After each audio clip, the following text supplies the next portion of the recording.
Assalamualaikum warahmatullahi wabarakatuh. Apa kabar anak-anakku kelas 4 yang Bapak banggakan? Mudah-mudahan kita semua dalam lindungan Allah Subhanahu wa Ta'ala. Baik anak-anakku sekalian, kali ini kita akan membahas fikih bab ke-8, yaitu dengan materi tentang sholat dua Aid, ya, sholat Idul Fitri dan sholat Idul Adha. Ini ya akan kita bahas bersama-sama. Namun sebelum itu silakan kalian persiapkan diri kalian, ya, buku fikihnya, alat tulisnya, dan tetap kalian tonton video ini sampai dengan tuntas. Sebelum Bapak menjelaskan materinya, tentu kalian harus tahu tujuan dari kita belajar materi sholat dua Aid. Apa saja tujuannya, ya? Oke, yang pertama adalah diharapkan kalian dapat mengetahui waktu dan tempat pelaksanaannya. Pelaksanaan apa? Pelaksanaan sholat Idul Fitri ataupun sholat Idul Adha. Nah, ini kalian harus tahu, ya, waktu dan tempatnya. Yang kedua, diharapkan kalian dapat memahami perbuatan sunnah sholat Aid. Nah, apa saja sih sunnah sholat Idul Fitri maupun Idul Adha? Ini pun kalian harus tahu sunnah-sunnahnya. Yang ketiga, diharapkan kalian dapat memahami tata cara pelaksanaan sholat dua Aid atau sholat Idul Fitri dan sholat Idul Adha. Bagaimana caranya? Apakah sama dengan sholat-sholat lainnya atau berbeda? Yang terakhir adalah diharapkan kalian dapat memahami dan mengetahui hikmah sholat Aidain atau sholat dua Aid, sholat dua hari raya, ya. Nah, ini adalah tujuan kita belajar fikih materi sholat Aidain, ya, atau dua Id. Allah Subhanahu wa Ta'ala telah memberikan banyak keistimewaan kepada umat Islam.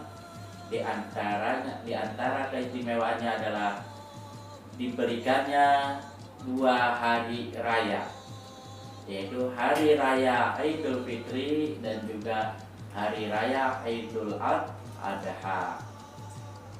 Seluruh umat Islam selalu menyambut kedua hari tersebut dengan melaksanakan sholat Idul Fitri dan sholat Idul Adha. Tidak tahu belum apa itu Idul Fitri dan Idul Adha? Kata Idul Fitri dan Idul Adha memiliki arti. Idul artinya kembali, Fitri artinya suci atau bersih, Adha artinya berkurban. Ini pengertian dari Idul Fitri dan Idul Adha. Berikutnya waktu pelaksanaan sholat Idul Fitri. Sholat Idul Fitri dilaksanakan pada tanggal 1 Syawal setelah kita menjalankan ibadah puasa Ramadan selama 1 bulan penuh. Sholat Idul Fitri hanya dikerjakan 1 kali dalam 1 tahun. Oleh sebab itu, kita jangan menyia-nyiakan kesempatan yang telah diberikan oleh Allah Subhanahu wa Ta'ala kepada kita untuk kita laksanakannya, ya. Kemudian, apa hukum sholat Idul Fitri? Nah, sekarang kita akan membahas hukumnya, ya. Hukum sholat Idul Fitri adalah sunnah muakkad. Apa itu sunnah muakkad? Ini Bapak sering mengulang-ulang di materi sebelum-sebelumnya, ya. sunnah muakkad adalah sunnah yang sangat dianjurkan oleh Rasulullah, karena Nabi Muhammad SAW setiap tahun melaksanakan sholat Idul Fitri. Jadi hukum menunaikan atau melaksanakan sholat Idul Fitri adalah sunnah muakkad, yaitu sunnah yang sangat dianjurkan oleh Nabi Muhammad SAW. Kemudian tempat pelaksanaan sholat Idul Adha di mana? Apakah di musola, di masjid, atau di tempat-tempat lainnya? Pelaksanaan sholat Idul Fitri boleh dilaksanakan di masjid atau di tanah lapang, tanah luas, misalkan di lapangan ya. Boleh tidak? Boleh ya. Nabi Muhammad SAW pernah melaksanakan sholat Idul Fitri di masjid dan di tanah lapang.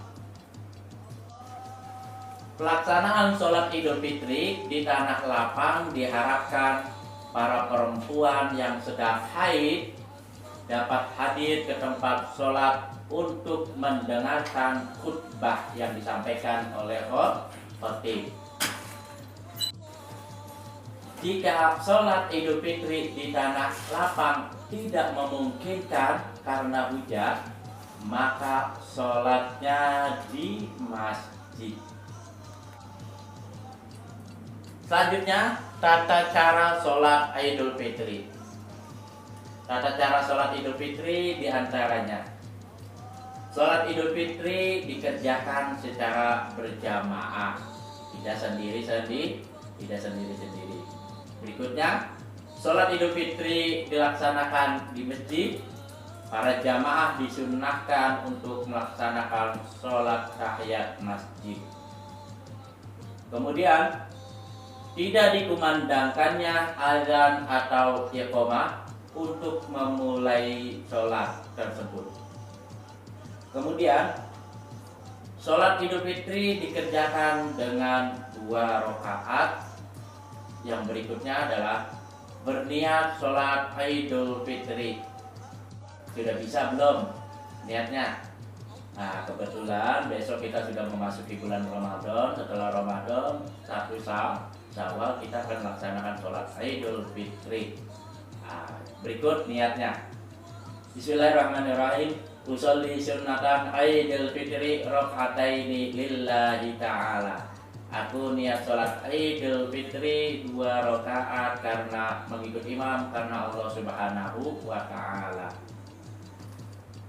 Berikutnya, setelah membaca doa iftitah, dilanjutkan membaca takbir Allahu Akbar sebanyak 7 kali pada rakaat pertama.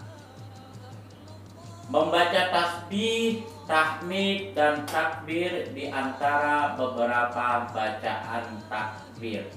Ya, jadi Allahu Akbar 7 kali ya. Di antara takbir-takbir itu kita baca Subhanallah walhamdulillah wa la ilaha illallah wallahu akbar. Allahu akbar. Subhanallah walhamdulillah wa la ilaha illallah wallahu akbar.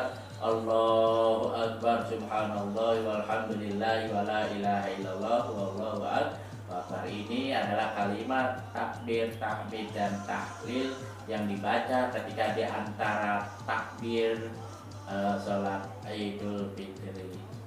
Berikutnya, setelah takbir 7 kali, imam membaca surat Al-Fatihah, kemudian dilanjutkan dengan membaca surat Al-A'la secara jahar. Secara jahar itu dikeraskan sehingga didengar oleh makmum. Berikutnya, gerakan sholatnya sama dengan sholat pada umumnya.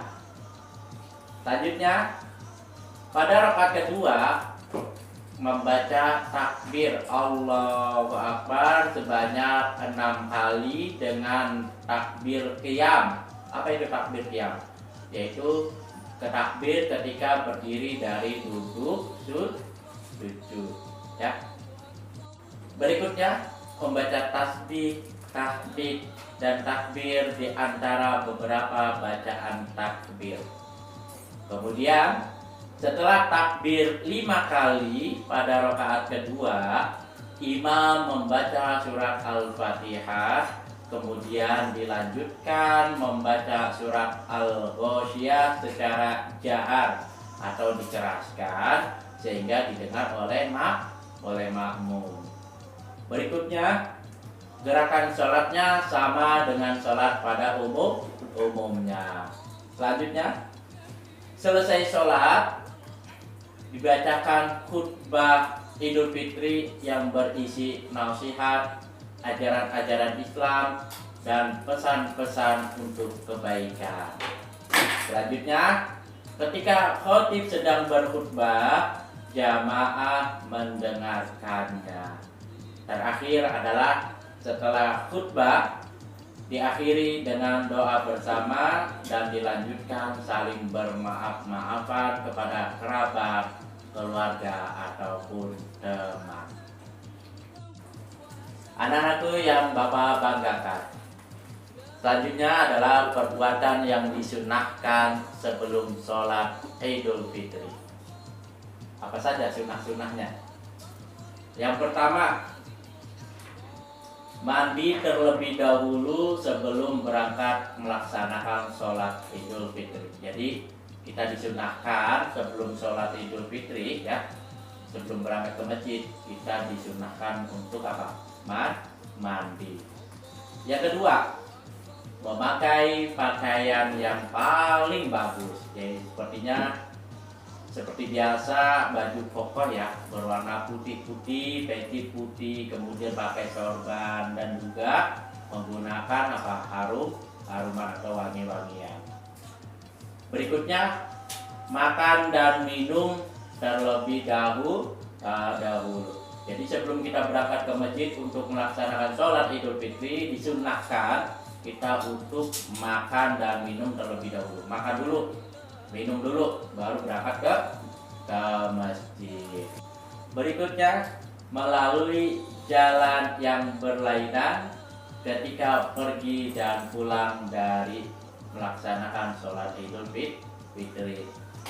Yang berikutnya, mendengarkan khutbah setelah sholat Idul Fitri. Ini termasuk sunnah Idul Fitri. Yang terakhir adalah mengumandangkan takbir. Allahu Akbar, Allahu Akbar, Allahu Akbar. La ilaha illallah, Allahu Akbar, Allahu Akbar, walillahil hamd. Nah, mengumandangkan takbir ini juga termasuk sunnah-sunnah sebelum kita melaksanakan sholat Idul Fitri. Berikutnya, hikmah sholat Idul Fitri. Apa sih hikmahnya ya? Yang pertama, hikmahnya itu adalah syiarnya kebesaran agama Islam. Kenapa? Karena seluruh umat Islam baik di Indonesia maupun di dunia pada saat Sasyul Syawal umat Islam melaksanakan sholat Idul Fitri. Nah, ini secara serentak. Nah, maka disinilah syiarnya agama Islam. Yang kedua, meningkatkan hubungan rasa kasih sayang kepada keluarga dan sesama muslim. Yang ketiga, mempererat hubungan tali silaturahim antara saudara, tetangga, dan teman. Keempat, menyempurnakan pahala ibadah selama bulan Ramadan. Kelima, mendekatkan diri kepada Allah Subhanahu wa Ta'ala dengan membaca tasbih, tahmid, dan takbir. Yang terakhir adalah menghapus dosa dan kesalahan diri sendiri terhadap keluarga dan orang lain dengan cara saling memaafkan. Baik anak-anak sekalian, ini saja penjelasan Pak Guru tentang sholat Idul Fitri. Mudah-mudahan kalian dapat memahaminya. Sebelum Bapak akhiri, Bapak berpesan kepada kalian tetap semangat ya, belajar di rumah, jangan bosan-bosan, jaga jarak, menggunakan masker dan cuci tangan ketika kita berada di luar maupun pulang dari luar ya. Ini merupakan cara kita untuk mencegah tertularnya virus corona. Assalamualaikum warahmatullahi wabarakatuh.